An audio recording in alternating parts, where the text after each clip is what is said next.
as we prepare to get into this set of 3 books today, you're probably noticing at this phase of our study of the Old Testament that it's probably become a little more difficult for you to inherently feel motivated to jump in and read, because some of these minor prophets that we've been reading, they're kind of hard to understand, and it feels so removed from our day. And some of the themes get repeated so often that you're saying to yourself, if I've read one of these books, I've read all of them at this point. It's God getting angry and promising destruction for these people because they've turned their back on him. Before we dive into Nahum, for starters, and then go through these other 2 books, we wanted to take a moment at the beginning of this particular lesson and break down some skills that might be useful to some of you in how you approach Scripture. Now, there's no one right way to read or interpret Scripture. The interpretation and the declaring of doctrine, that is the role of prophets, seers, and revelators. And for us as members of the church, as we engage with these kinds of books, it can get pretty discouraging. You can feel kind of lost and not know how to make it a more meaningful experience. So I wanted to share with you one of many approaches you can take to your study of the Scriptures. And this is actually a technique that was taught for many years in the Seminary and Institute program, as far as how to teach Scriptures maybe a little more effectively. I would compare it to a coach going into a practice with his or her team and saying to the team, all right, now you didn't do so well in the last game. You have got to play better. You've got to score more points. You've got to prevent the other team from scoring as many points in this upcoming game. You have to do better or you won't win. And the team sitting there saying, okay, we knew we needed to do better. The thing we're struggling with is how. And people understand the why and even the what. We're pretty good with the why of Scriptures, right? It leads us to God. And the what of Scriptures is the words that are here. You're right. Sometimes it'd be helpful to see additional strategies for how to get to the heart of the why the Scriptures matter to us. Yeah, so let's jump in. And again, this isn't the only or the end-all be-all technique for studying Scriptures and teaching from the Scriptures. It's just one approach you can take that would give you some techniques, some tools as a student of the Scriptures or as a teacher of the Scriptures to perhaps find a little more meaning in them. And it's an acronym, UIA. What it stands for is understand, identify, and understand goes with this one as well. And I'll explain this in a minute, and apply. Actually, to follow the pattern here, we'll take off that A since it's there. So there you go, UIA. So the first thing I want to do, step 1, is I want to understand the context of the Scripture. Who's writing? Who is their audience? How has it been transmitted over time? How have other prophets referred to those writings? How does it fit into the bigger picture? So we begin first with context, and then we try to understand the content, the actual words on the page. What are they saying?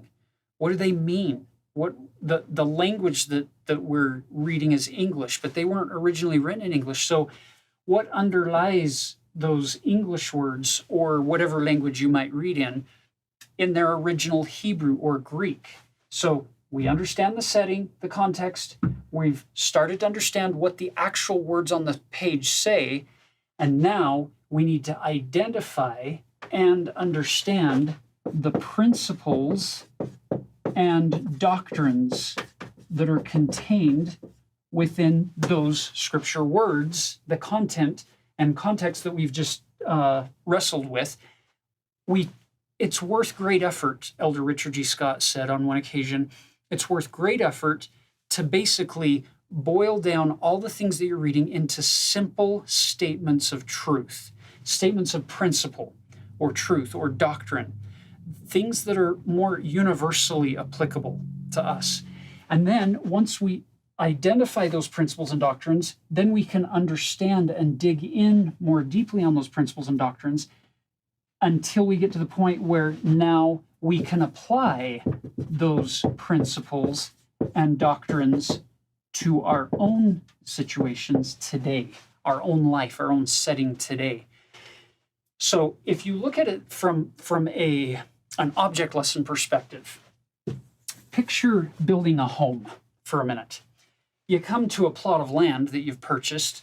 Well, the first thing you do is you dig out, if the water table isn't too high where you live, you dig out a basement and you create a foundation. You pour in a firm foundation on which to build that house. You notice the shape being in the shape of a U.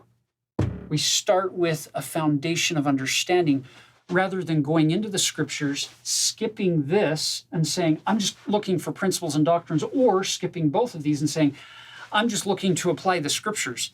If you do that, you're far less likely to be able to get much out of them because you might be applying incorrect principles or incorrect doctrines because it's not rooted in the words of the prophets and the words from modern prophets who help us interpret these. So you start with understand, and then you build different layers in this house of the principles and doctrines. Then I'm going to erase this to make room. And then once you take those principles and doctrines and understand them after you've identified them, then you build your roof structure. So this U-I-A, the application puts a roof over our head, and it's very relevant. It's very timely and urgent to protect us from the storms. We build a house, we often use the phrase in English, to put a roof over our head. So it culminates with the application of correct principles and doctrines that we have found in the scriptures. Now, can you see the power of beginning with the scriptures and the words of the living prophets? That we don't just go around building lessons of application. It would be like just putting roof structures on the ground. That you don't live in that. It doesn't last very long. If you have a house that is fitly framed together, you will have this beautiful foundation of the words of God given to us from the prophets that we've now identified and understood more clearly the principles and doctrines contained in those stories. And then it's those principles and doctrines that are getting applied. It's not the story. Because if you go into most lessons and ask the students after reading a passage from something like Nahum, Habakkuk, or Zephaniah and say, now how does this story apply to you? I'm guessing most of the students are going to sit there and think, it doesn't. The story doesn't apply. That's why it's worth great effort to identify and then build on understanding those principles and doctrines that are contained in those stories, because it's those principles that then get applied and actually make sense. And back to that statement that was given by President Boyd K. Packer many years ago, true doctrine, understood, changes attitudes and behaviors. A study of the doctrines of the gospel will change behavior quicker than a study of behavior will change behavior. So rather than going in and having just a lesson on behaviors and outward applications, we start with the foundation, and we don't spend all of our time just on the context or the content of Scripture. You put all of these pieces together to get this house fitly framed together. So this is one tool that you can put in your possible learning and teaching tool belt. a pattern that you can kind of follow. It shouldn't be too terribly formulaic, and you don't have to follow it perfectly every single time to be an effective teacher. But it's just another approach you can take to making more sense of the scriptures in a way that will help history become our story. Sorry for the play on words, but that's in essence what we're doing, is we're going back into a foreign land thousands of years ago, thousands of miles away for most of us. We're reading about these events that have very little to do with our world today, and we're taking those things from his story and we're figuring out how to bridge the gap using these principles and doctrines to make it become our story, to the point where you will be able to find yourself and the Lord on basically every page of Scripture when you use these kinds of techniques, this kind of how.